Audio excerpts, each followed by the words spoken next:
Haleluya. Maombi na uamsho, yaani kuna connection kubwa sana ya maombi na kitu kinachoitwa uamsho, kwa sababu tunachoongea sasa tunaongea katika ulimwengu wa roho, tunaongea katika roho, tunaongea katika nini? Katika roho. Kuna mtu mmoja ambaye anaitwa katika kitabu cha Waamuzi, mtu huyu anaitwa Gideoni. Gideoni alitokewa na malaika wa Bwana. Malaika wa Mungu akamwambia Gideoni, usiogope, shujaa, wewe utaenda kuokoa taifa la Israeli. Sasa Gideoni akamuuliza yule malaika wa Bwana neno moja ambalo ndio nataka tu nilipitie kidogo kabla tujaenda kusoma maandiko ambayo nataka tuyasome.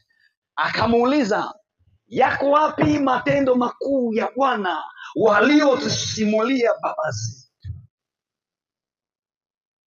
Yapo wapi matendo makuu ya Bwana waliotusimulia baba zetu? Kwa sababu vilikuwa vimepita vizazi vingi, miaka mingi imepita tangu wana Israeli walipotoka Misri. Kwa hiyo kuna shuhuda nyingi na matukio mengi na mambo mengi ambayo wanayapata kama shuhuda kutoka, kama vile babu wanavyomshuhudia mjukuu kwamba hapo zamani za kale kulikuwa na hivi na hivi na hivi. Kwa hiyo wao wana experience kwa kushuhudiwa au kupewa taarifa au kupewa tu kama maelekezo, kama hadithi, kama hivyo. Sawa. So kwa hiyo yako wapi matendo makuu ya Mungu waliotushuhudia baba zetu? Na malaika Bwana akamwambia Gideoni, ngoja na nukuu neno moja, sitaki kusoma pale kwa sababu Bwana akamwambia Gideoni, nenda kwa uwezo huo. Maana Gideoni alijitetea akasema, mimi ni mdogo katika nyumba ya baba yangu, mimi ndiye niliye mdogo. Na familia yetu ndio familia iliyo ndogo katika Manase, ndio wale maskini wa mwisho, yani ile nyumba ya mwisho kabisa kule Madongo Kuinama, wa mwisho kabisa. Sijui nimetumia lugha ya wapi hiyo, huko sijui kama ile lugha inaeleweka, lakini maana yake huko pasipofikika kiurahisi, hata huduma huko hazifiki kiurahisi. Alafu unasemaje mimi? Lakini Bwana akamwambia, nenda kwa uwezo huo. Kwa sababu ndani ya Gideoni ilionekana shauku na nia, ndio maana anatafuta yako wapi matendo makuu ya Bwana. Haleluya. Ndani yake kuna shauku inayotafuta yako wapi, natamani yale matendo ya miujiza ya Mungu, yale ya kina nani, yale yaliyotokea, kama vile leo tunaweza kusema Daudi akampiga Goliathi. Wow, katoto kadogo tu, naona kaliko tembea na Mungu tu, kakapata uzoefu na Mungu tu, lakini akaliangusha lile lijitu likubwa likaanguka. Yako wapi watu kama akina Daudi?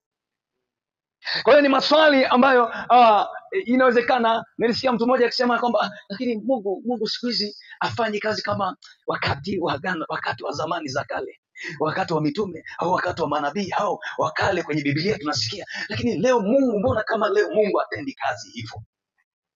Sasa kinachohitajika ili iweze kufanyika hivyo, inahitajika kitu inaitwa revival, awakening. Haleluya.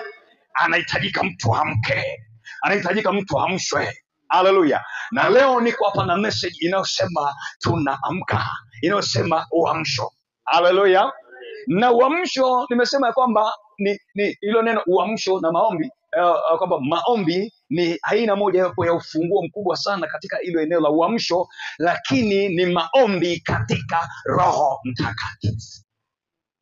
Gideoni anatokewa na malaika wa Bwana. Maana yake Gideoni, mbingu zinajidhihirisha kwa Gideoni kwa ajili ya kumwamsha Gideoni ili ainuke Gideoni awe kamanda, ili amke Gideoni afufue vitu vilivyokufa. Haleluya. Ndio maana Gideoni baada ya kuinuka na kukubali ile message, Mungu akamwambia Gideoni ya kwamba uiangushe madhabahu ya baba yako, ya Baali alionayo baba yako, uiangushe, uivunje hiyo madhabahu, alafu ujenge madhabahu ya Bwana. Haleluya. ambalo ni jambo lile lile ambalo tulisikia kutoka kwa nani? Kwa Elia, kwamba Elia alipotaka kufanya tofauti, alipotaka kulirejesha taifa kwenye uamsho au kwenye uhalisia, kwenye uhai, na kuangusha madhabahu za manabii wa Baali ambazo zilikuwa zimeathiri eneo lile, zilikuwa zimetisha, zimeachilia utisho katika lile eneo, kama vile waganga wanaweza kutiisha watu na wachawi na washirikina wanaweza kutiisha watu na kufanya watu kuwa katika hali ya hofu, wasiwasi na mashaka. Sasa ndivyo ilivyokuwa hiyo miungu ya Baali na manabii wa Baali walikuwa wametisha watu na kutishia watu na matukio na mambo mengi sana ya ajabu ajabu, kiasi kwamba watu walikuwa katika hali ya kukata tamaa na kuvunjika moyo, na kufika mahali pa watu kuweza kukengeuka na kuigeukia hiyo miungu mingine. Sasa alihitajika mtu. Sema alihitajika mtu. Sema na hapa leo ipo mtu. Haleluya, haleluya. Kama kuna mtu hapa anyosha mkono, anasema niko mtu hapa. Nyosha mkono juu, niko mtu hapa. Yani kisema hapa yuko mtu, kila mmoja anasema ni mimi. Hebu sema ni mimi. Niko mtu hapa. Haleluya. Kwa sababu Mungu alikuwa anatafuta nani katika Israeli, nani mwenye shauku, nani mwenye kiu, nani mwenye haja, nani yuko tayari. Akaonekana Gideoni anahangaika, anasema yako wapi matendo ya Mungu? Ningepata hiyo neema, ningepata hiyo nafasi. Kwa nini tunateseka? Kwa nini tunataabika? Mungu akaona huyo hapo. Haleluya. Kwa nafikiri vile mmekuja hapa, kwani ndio watu wote wa huku? Si wako watu wengi tu, lakini wanasikia tu huku mdundo tu, wanasikia tu mdundo, wanasema hao huko. Anasema hao huko. Wenda anasema ni wale wanaga kazi. Hao huko ni wale ambao wazururaji. Hao unaweza katiwa jina lolote tu. Ni wale ni wale wana misimamo. Ni wale watu wanaenda tu. Halo, lakini ndani yako. Ndio maana Gideoni akaambiwa nenda na uwezo huo huo. Nataka leo Mungu akuvike uwezo ambao utaenda nao. Maana Gideoni alipokutana na Bwana kuna uwezo, kuna nguvu alipokea. Na maandiko yanasema nanyi mtapokea nguvu akiisha kuajilia Roho Mtakatifu juu yenu, nanyi mtakuwa mashahidi wangu. Kuanzia wapi? Kuanzia Yerusalemu. Maana kuanzia hapo hapo ulipo. Yaani unaanza hapo hapo ulipo, kama ulivyo hapo hapo. Hapo hapo nyumbani kama ulivyo, unaanza kufurukuta hapo hapo. Mimi nilipoanza nilianzia hapo hapo nyumbani. Nilikuwa naomba, napiga maombi, naomba, maombi yanageuka kuwa mahubiri. Natoka nje napanda juu ya mti. Sikwambii upande juu ya mti, lakini kuna kitu kinaweza kukwambia. Haleluya. Uamsho unaweza kukuambia ufanye chochote. Napanda juu ya mtu nasema haleluya, majirani zangu sikiani ujumbe wa Bwana. Bwana anaokoa, Yesu ni Bwana, Bwana anaja nanyi, mwache dhambi, mwache ulevi, mwache uzinzi. Napige njia na ubiri. Nikimaliza nashuka alafu naendelea na maombi. Haleluya. Lakini kwa sababu gani? Kuna aina ya uamsho ambao ulikuwa kuna kitu kilikuwa kinafurukuta ndani yangu. Kuna kitu kilikuwa kinaamshwa ndani yangu. Kuna kitu Mungu alikuwa anawekeza ndani yangu. Kuna mazingira ambayo alikuwa yanatengenezwa, ambayo hayo mazingira ndio yamenifanya mpaka leo niweze kuwepo hapa. Haleluya. Haleluya. Lakini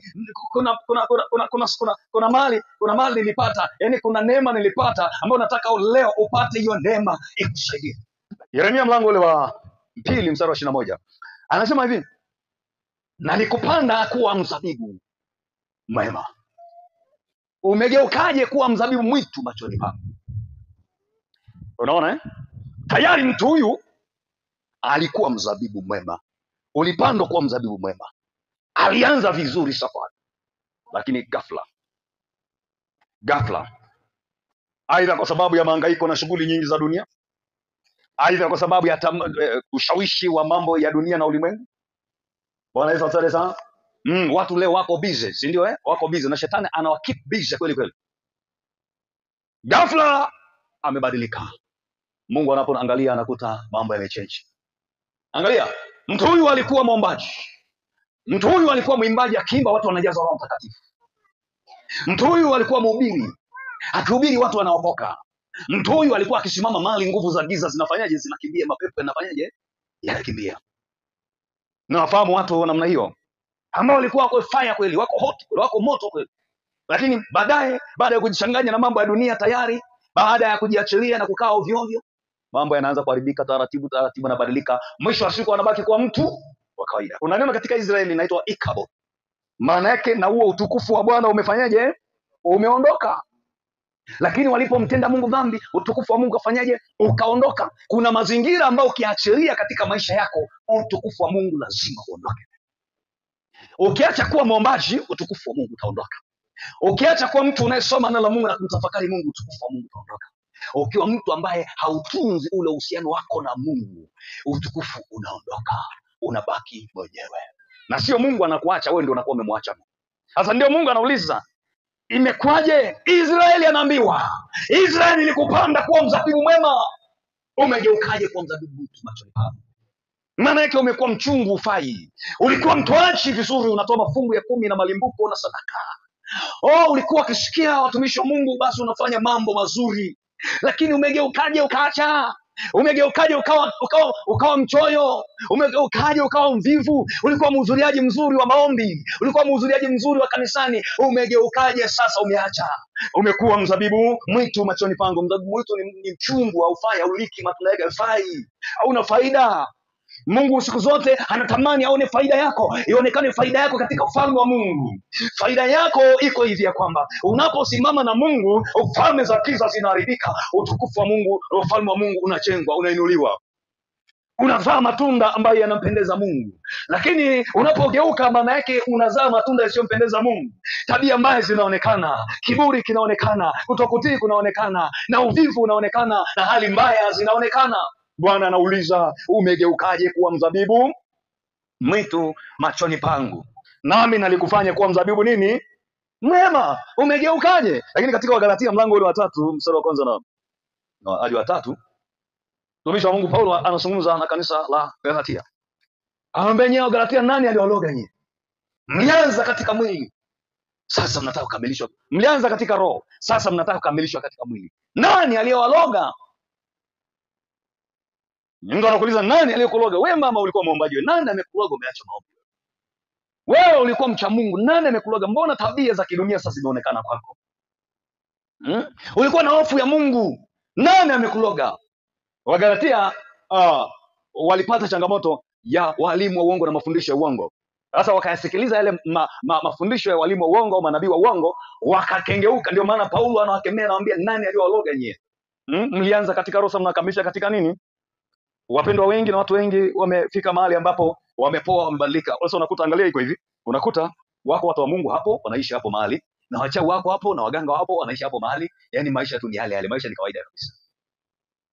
Ninakwambia, ukiona unaishi na watendakazi wa shetani au wakuu wa giza, na maisha yako na mambo yako shwari kabisa, ujue ulishamalizwa siku nyingi. Wanaweza sasa sana, ulishamalizwa siku nyingi, au nguvu zako ni chache. Kwa taarifa nyingine, inawezekana nguvu zako ni chache, lakini pia inawezekana ni kwamba hauna maarifa. Kuna aina maarifa hauna, nao wanagundua kwamba una maarifa. Maana yake ukikosa maarifa huwezi kutambua chochote, huwezi kutambua kama kuna uwepo mbaya katika eneo husika. Halo, yani unakula meza moja na yeye wala hashtuki, unaona wala hatishiki. Bwana Yesu asifiwe sana. Maana yake anachoweza kufanya ni kwamba anaweza kukufanya chochote, akiamua kukufanya chochote, anaweza kufanya msukula, anaweza kutumikisha kwa vyovyote. Sasa hapo tukishaona namna hiyo, tunaona okay, tunahitaji uamsho. Sema ninahitaji uamsho. Haleluya. Uamsho ni nguvu. Amen. Maandiko yanasema neno la msalaba kwao unapotea ni nini?